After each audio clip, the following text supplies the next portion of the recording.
We've seen the virus make its way around the world, and we now understand its pattern of behavior.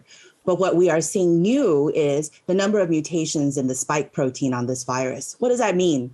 We know this virus is a lot more infectious, but at the same time, we also have better tools in our toolbox to be able to manage safely the risk of the populations around the world.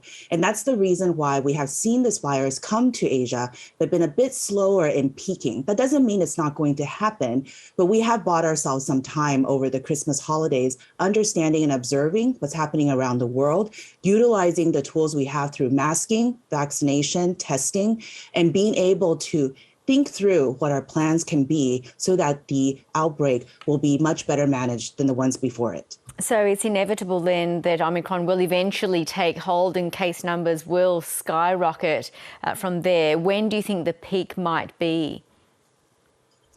Current estimations vary. We know that in the US, the current understanding is that the peak may happen in sometime in the month of February. Here in Singapore and in the region, it really depends on the vaccination rates. You may be aware that vaccination rates of those eligible are over 90% in Singapore. So while the peak may come and will come, it may come a little bit slower than we have seen in the US. Certainly in the next couple of months, we will be able to see that increase. The slope of the increase, however, remains to be seen.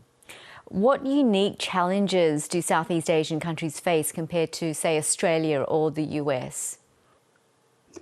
Southeast Asia countries are an amazing group of countries because they're so diverse, but they're also, the borders are right up against each other. And so unlike countries like the US, where on the west side and on the east side, they have oceans, here in Southeast Asia, many countries are right up against each other. So when you think about travel, when you think about the movement of people, it's not necessarily as easy to manage. And so Southeast Asia also, with its higher population density and the way our cities are built, we need to be a lot more mindful about how to safely manage the distancing requirements to be able to reduce infections and also think about vaccinations and testing. Well, what is the booster vaccine situation like in Singapore, for example, and how does it compare with nearby countries? Singapore is on its way to being able to claim one of the highest boosted vaccinations, I believe, in the world. Currently, the numbers look like it's about 40+% of eligible population for that booster. But any of us who've been living here know that we get reminders that it's time for our booster, and most of us will go in and get them on a timely basis, keeping in mind that the rollout of the vaccine last year took place over the several months. It means that not everyone's eligible to receive a booster yet, but that also means that those not eligible still have enough immunity to combat the virus. On the other hand, for some of our other countries, the distribution of the vaccine and the accessibility of the vaccine is not necessarily as good as we'd like to see. And so we're still working on getting the vaccine through to those countries whose citizens still need it.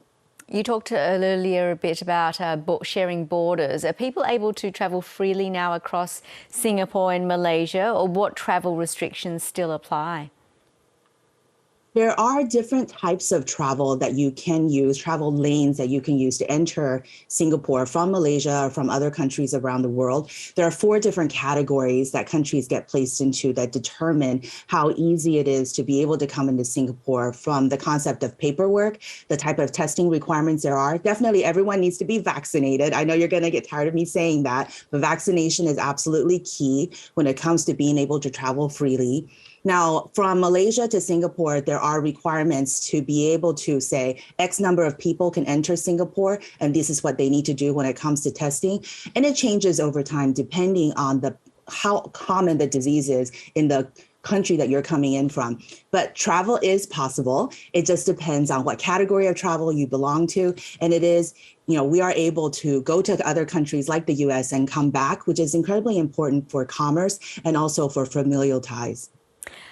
Even during Lunar New Year, it's fast approaching, and that will mark 2 years since the pandemic began. Do you think families will be able to gather without restrictions during this time? And let's turn our attention to China, of course. They have a zero COVID policy. Do you think families will be able to travel during this time?